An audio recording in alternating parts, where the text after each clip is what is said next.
I thank Denmark. Please give a round of applause to Denmark. I thank Germany. Please give a round of applause to Germany. The United Arab Emirates for their steadfast support since the inception of APRA as an idea. I take this opportunity to encourage the International Renewable Energy Agency, and I saw the CEO around, to enhance its support and hasten the deployment of renewables worldwide, and to empower APRA participants individually and collectively. In APRA, we must see more than an impressive and unambitious coalition pursuing a transformative idea, to appreciate the inclusive and dynamic ecosystem that brings together governments, the private sector, philanthropies, civil society, and other international allies. Today, we gather to celebrate a new dawn with the launch of the Accelerated Partnership for Renewables in Africa. Tomorrow, we shall undertake through determined endeavor the work of writing a new chapter in the account of global transformation to record and express this new moment of Africa-led green industrial revolution. One final request I want to make to my governors. As you know, ladies and gentlemen, whenever there is money for you, I do my very best to release that money. You are witnesses, even if you don't want to agree. Right? But now I have another problem, because many people are telling me now, you're spoiling governors with a lot of money. Because, as I talk to you, there is 50 billion Kenya shillings lying at the central bank. My request to you is, please spend this money. I mean, if you spend this money, we will have many Kenyans who are either suppliers or programs roll out, and now I am going to add you more money.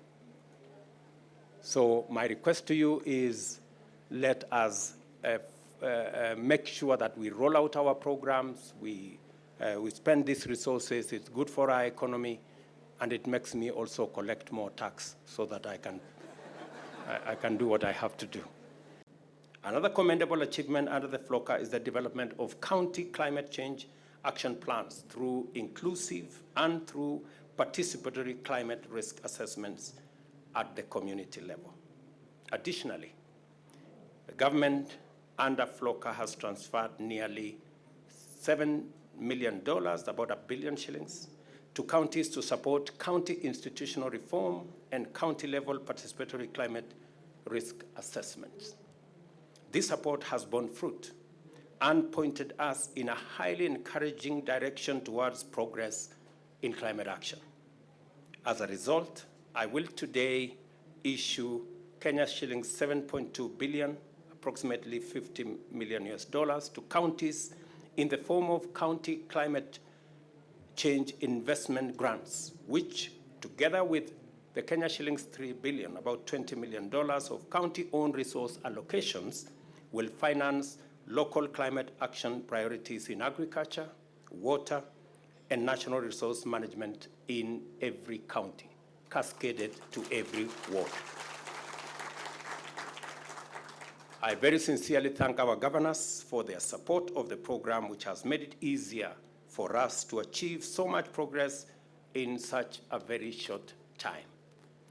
In the same vein, I encourage them to go further and offer more robust support for our efforts to grow 15 billion trees over the next decade in order to achieve a national tree cover of 30% by the year 2032.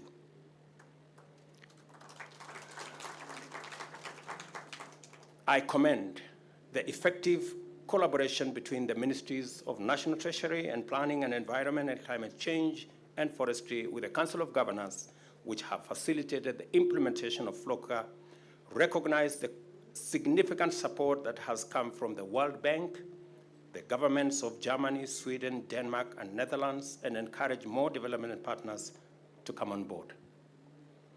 It should go without saying that the government remains fully committed to ensuring that funds mobilized under these and other programs are fully utilized for the intended purposes and in the intended manner, and that we shall remain vigilant, and I dare say ruthless, against any malpractice. For its part, the Climate Change Amendment Act 2023, and I want to celebrate many Kenyans who made their inputs towards the achievement of this act, and to celebrate also our two houses of parliament for expeditiously discharging their responsibility in enacting this piece of legislation. This legislation will establish the necessary institutional framework to rally stakeholders towards the achievement of national climate action objectives. It is noteworthy that the primary thrust of the amendment is to provide the exploration of the full potential of carbon markets in Kenya in order to access adequate financing for effective climate action. An overarching goal of the National Climate Action Plan is to align climate action in Kenya with the government's development agenda as articulated in the bottom-up economic transformation agenda, as well as Vision 2030. Effective climate change action in Kenya remains hampered by serious resource constraints, a challenge we share with other developing nations. To put matters in context, the implementation of our updated NDCs require, as was said earlier, $62 billion. To access this level of funding, it is critical for us to collaborate with a broad coalition of stakeholders, led by development partners, in implementing various projects and programs. And I want to, in a very special way, on behalf of government and people of Kenya, thank our development partners that have spoken here and those who have not, for being great partners of the Republic of Kenya. There are two fundamental issues here. Number one is the power of opportunity. Yes, we are suffering the effects of climate change. Yes, every village and every community is undergoing distress by drought, by other mechanisms. But we are looking at the opportunity. That's why we are investing. The same way we are saying in this Africa Climate Summit, in this climate change crisis, there is a silver lining. And the silver lining is that we have opportunity to unlock the renewable assets available in our continent, whether they are minerals, whether they are energy, whether it is our young people, whether it is through smart agriculture, our arable land resources. We have an opportunity to turn the climate crisis into an opportunity for our continent. The same way we will want to do in every village in Kenya. Number two, the same way we are having a conversation in this summit about finance is the same way we are discussing money going to counties and going to every village. So it's a mirror of what we are doing at the Africa Climate Summit, so that everybody begins to realize that this conversation is not an abstract conversation. This is a real conversation about real issues, real people, real situations, and real opportunities. So we are having that conversation about financing the same way we are having a conversation about how are we going to finance climate action?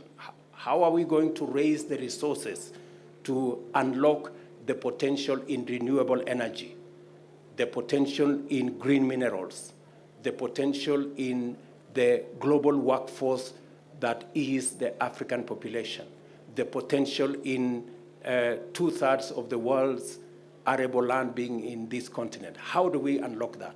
We need resources. And we are making concrete proposals on how we can do that. We can use SDRs. We can use the balance sheet of the MDBs. We can discuss carbon tax.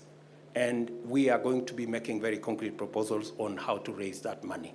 The same way we are having a concrete discussion here about the partners that are working with us to raise the resources that will go to the counties.